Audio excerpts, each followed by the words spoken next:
This is a character from my horror game, and as you can see, she is too bright and happy for a horror character.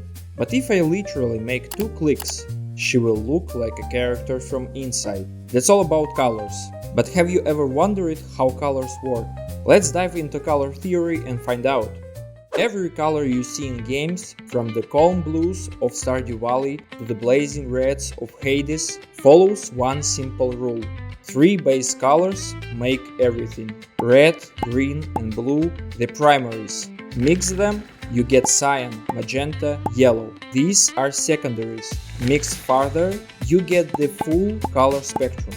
Game developers use the color wheel not just to make things look good, but to set moods, guide the eye, and create emotional contrast. Want to make danger stand out? Use a warm color against a cold backdrop. Need harmony in your cozy game? Use analogous colors, neighbors on the wheel. This wheel is like a compass for emotions, and it's in every game you love. Game designers use all kinds of color schemes, complementary, triadic, analogous, to create balance, focus and unforgettable style. Let's start with complementary colors, opposites on the color wheel. Blue and orange, red and green, they create maximum contrast, like the portals in Portal, or the team colors in Counter-Strike. It's clarity, tension and drama in one combo. Analogous colors are next. They sit side by side on the wheel. They feel calm and unified, perfect for meditative games like Journey, but also works for Metroidvanias like Hollow Knight. Then there is the triadic scheme. 3 colors evenly spaced on the wheel. It's bold, energetic and super readable, used in tons of platformers and action games to make characters and environment pop without clashing. And yes, there are more: monochromatic, split complementary, tetradic, square, each with its own vibe and use case. But for most games, the big 3 stay undefeated: complementary for contrast, analogous for harmony, and triadic for bold balance. But choosing which colors to combine, that's the only part of the story. Some colors feel like sunlight, others like a cold, empty hallway. And game designers use this to control how you feel in every scene. Warm colors, reds, oranges, yellows, they create a sense of warmth, light and life.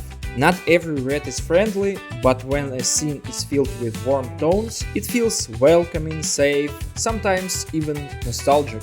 Cold colors, blues, teals, purples, bring a sense of distance, quiet and mystery. You will see them in haunted forests, snowy ruins, deep space, or just cold places. It's not about what color you use, it's about how it feels.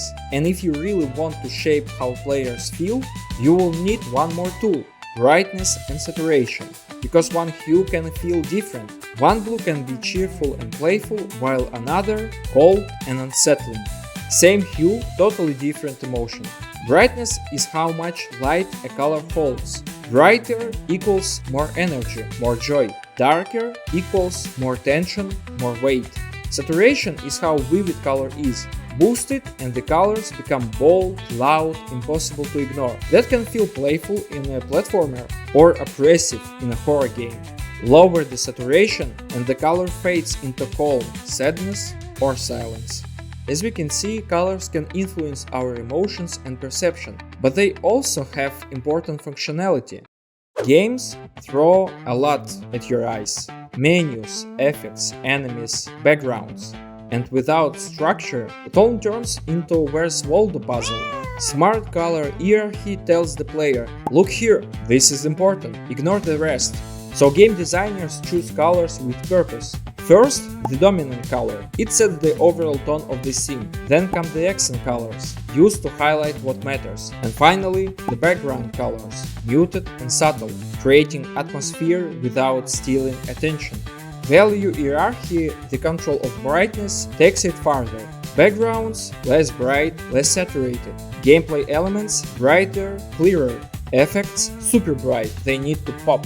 Even without outlines or text, your brain instantly reads this: foreground, focus, flare. Color is a hidden language. It's how game designers and artists talk to players without saying a word. And when used right, it makes a game clear, emotional and unforgettable.